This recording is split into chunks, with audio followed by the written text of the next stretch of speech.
Dans la vidéo d'aujourd'hui, nous allons passer d'une entrée en matière sensationnelle à un retournement spirituel complet au contact du Padre Pio. Cette histoire se déroule entre rencontres choquantes et moments d'émotion. Vous allez en juger. Bienvenue sur notre chaîne YouTube consacrée à Saint Padre Pio di Pietrelcina.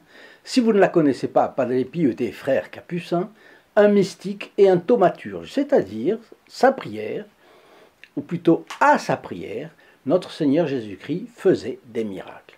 Son intercession était puissante, était très puissante, et elle continue à être très puissante.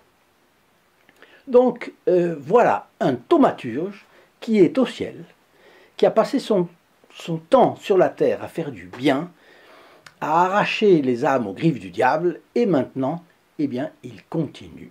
Il est plus près du bon Dieu, il voit le bon Dieu, il est en présence du bon Dieu, il jouit de la vision béatifique, donc il fait encore mieux et encore plus.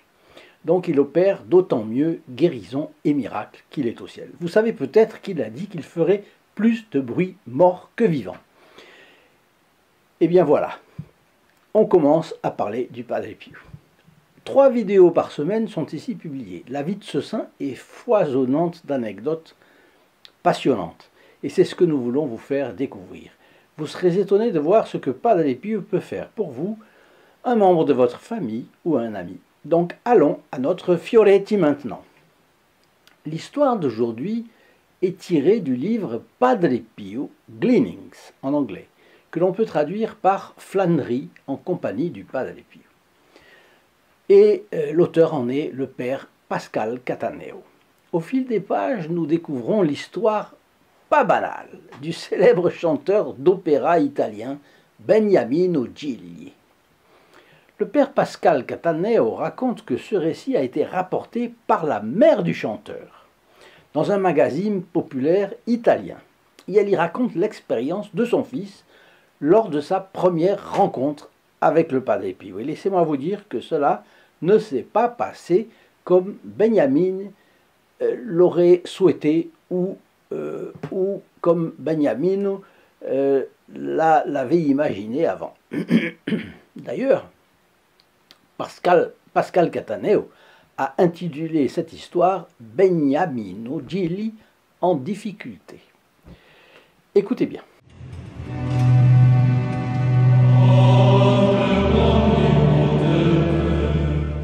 Chers amis fidèles du Padre Pio, mon nom est Jean Goyard et vous assistez au programme Sur les pas du Padre Pio. Nous sommes dans les années 1930 ou 1940, je crois plutôt 1940, donc un peu avant la Deuxième Guerre mondiale. La curiosité du célèbre ténor d'opéra, Beniamino Gigli, avait été piquée par ce qu'il avait entendu sur le Padre Pio, par les nombreuses histoires qu'on racontait déjà sur ce thaumaturge et les miracles remarquables attribués à l'humble frère capucin. Alors il était intrigué. Et Benjamin s'est laissé emporter par sa curiosité. Un jour, il se rend à San Giovanni Rotondo pour se présenter personnellement au Padre Pio. Mais il est soucieux de faire grande impression. Et alors Beniamino Gigli décide de faire une entrée remarquable. Elle a été effectivement remarquée. Il arrive en grande pompe. Il s'extrait d'une luxueuse voiture conduite par un chauffeur en uniforme. Mais il est une célébrité, il a l'argent pour ça, il va à San Giovanni Rotondo, qui est un petit pays quand même, une bourgade à l'époque. Il va sans dire que son arrivée fracassante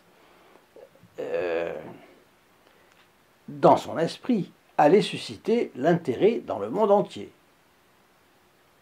Bon, disons qu'à cette époque, Beniamino Gigli n'était pas seulement connu en Italie, mais aussi partout à l'étranger.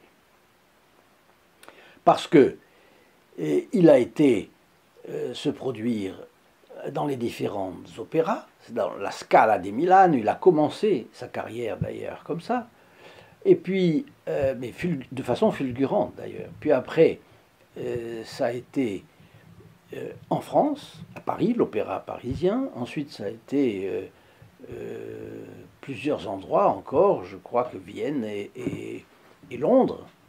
Et puis, vous savez qu'il y a 5 grands opéras, les plus grands dans le monde, à cause de leur acoustique, à cause de leur tradition, etc., qui sont les passages obligés pour un chanteur ou une cantatrice, surtout pour l'opéra. Alors c'est bien sûr la Scala di Milano, l'Opéra de Paris, c'est la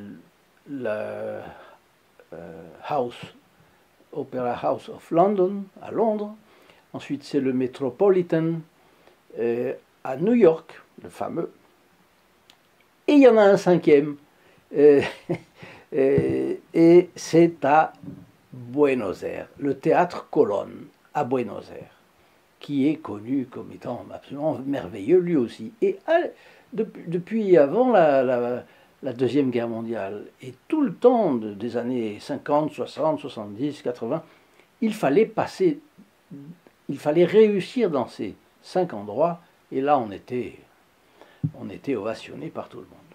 Et il s'est même produit plus de 300 fois au Metropolitan de New York, le Metropolitan Opera de New York. Donc, voyez, il est célèbre. Bon. Mais d'un autre côté, nous sommes justement à une époque où les gens savent se tenir.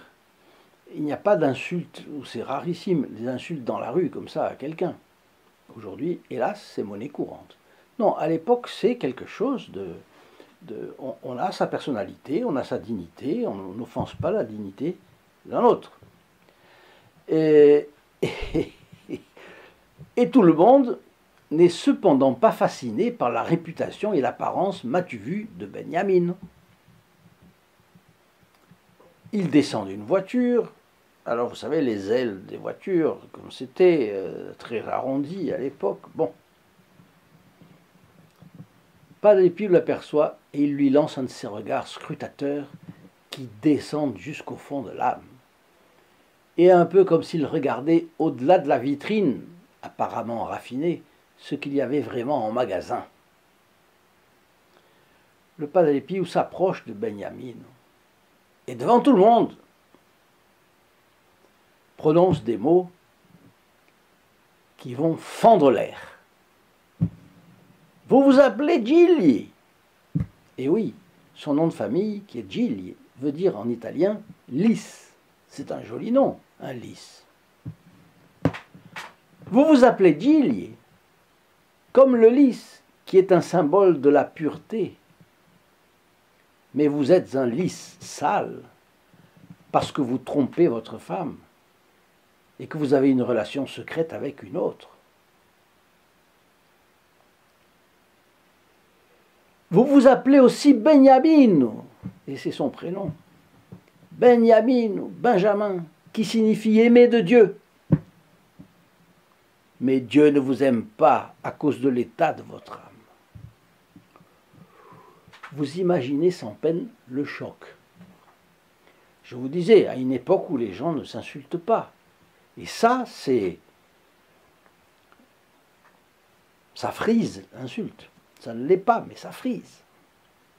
Et Benjamin n'avait jamais entendu des mots aussi sévères, d'autant plus qu'ils ont été prononcés en public.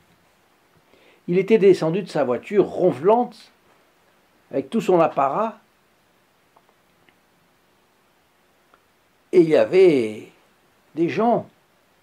Il y a toujours des gens pour s'arrêter devant une voiture qui rutile, n'est-ce pas? Et à l'époque, la phrase du Padre-Pio a été un roulement de tambour, un coup de grosse caisse qui a provoqué dans l'âme de Benjamin comme un exorcisme. Quelle honte, quelle gêne, ne croyez-vous pas? Et imaginez, pour vous,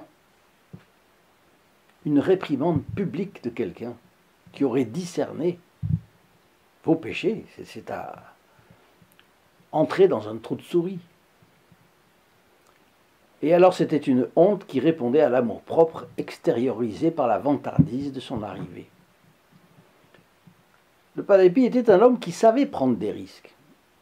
Et il avait aussi des dons surnaturels, suffisamment de dons surnaturels pour pallier les inconvénients éventuels que ça pourrait occasionner. Mais il avait vu la nécessité de secouer Benjamin afin de le remettre sur le droit chemin. Et d'un autre côté, il a vu qu'il y avait évidemment une bonté dans Benjamin à laquelle qu'il a sollicité, disons.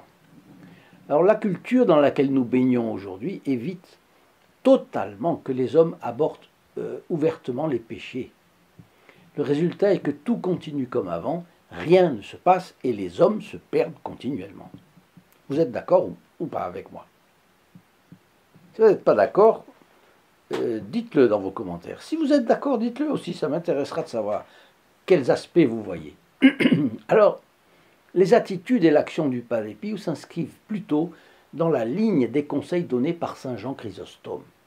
Si tu vois ton frère pécher ouvertement, tu ne dois pas le couvrir, mais le réprimander devant tout le monde, afin qu'il en ait honte et qu'il se repente. Ne pas réprimander, c'est laisser le pécheur continuer. Je parle de pécheur public, bien entendu. Le pécheur public doit être réprimandé. Et s'il n'est pas réprimandé, il n'y a aucune espèce de raison pour qu'il se convertisse. Voilà. Malgré la sévérité des paroles du Padre Pio, Benjamin a accepté de bon cœur la réprimande. De bon cœur. Et il s'est engagé sincèrement à changer de comportement. Et de fait, il a rompu sa relation extra-conjugale et il est devenu, vous me direz quoi? Il est devenu un des fils spirituels du Padre Pio. Et comme le Padre Pio a promis que ses fils spirituels, il les attendait à la porte du ciel, jusqu'à ce que le dernier meure, pour le faire entrer au paradis, eh bien aujourd'hui on peut se dire, Beniamino Gili, le lit sale est au paradis, peut-être, on peut espérer. Dans les dernières années de sa vie, Benjamin venait souvent rendre visite au Padre Pio, en quête de réconfort et de conseils. Toujours ravi de le voir, Padre Pio demandait souvent à Benjamin de l'aider à divers travaux. Il lui demandait souvent de chanter l'une de ses chansons les plus fameuses, qui s'intitule Maman. Cette chanson, d'ailleurs, vous l'écoutez sur Internet, si vous voulez, je l'ai écoutée. Cette chanson occupait une place particulière dans le cœur de Padre Pio, car elle lui rappelait sa propre mère, Peppa. Gageons aussi que le Padre Pio, après avoir pensé à sa mère, pensait aussi à sa mère dans le ciel. Et le plus souvent, Padre Pio ne pouvait pas supporter de l'entendre jusqu'à la fin. Submergé par l'émotion, il partait, pleurait à l'écart et s'excusait de ne pas l'avoir entendu jusqu'au bout. N'est-ce pas touchant, cela? Alors je prends un moment pour remercier les membres de notre groupe des protégés du Padre Pio pour leur aide et leur soutien financier continu. Parce que c'est grâce à eux, c'est grâce à vous, que ces vidéos sont accessibles à tous. Nous vous remercions du fond du cœur, vous qui êtes protégés du Padre Pio. Comme le bon Dieu, Notre-Dame et le Padre Pio ont une mémoire d'or pour le bien qui se fait, où qu'il soit, nous avons la certitude qu'ils vous récompenseront abondamment du sacrifice que vous aurez fait. Et si vous n'êtes pas encore membre de ce groupe, pourquoi ne pas aller jeter un œil sur le lien https://st-padre-pio.fr et vous demander si vous ne seriez pas heureux d'en faire partie, vous aussi. Précisons que les protégés du Padre Pio reçoivent quelques avantages exclusifs, ainsi que quelques moyens pour une vie spirituelle plus proche du Padre Pio. Cliquez sur le lien dans la description ci-dessous, vous le savez, c'est là, pour en savoir un peu plus. N'hésitez pas à aimer et à partager cette vidéo pour aider notre chaîne à se développer. Et dans la description ci-dessous, vous avez aussi une sélection complète des fiolettes du Padre Pio. inscrivez vos intentions de messe pour la Sainte Messe de vendredi prochain à midi et restez à l'écoute pour la prochaine vidéo sur la vie de notre Saint Padre Pio. Chers amis fidèles du Padre Pio, au revoir. À bientôt, à la prochaine vidéo. In nome del Padre, del Figliolo e dello Spirito Santo, e così sia. Sia lodato Gesù e Maria,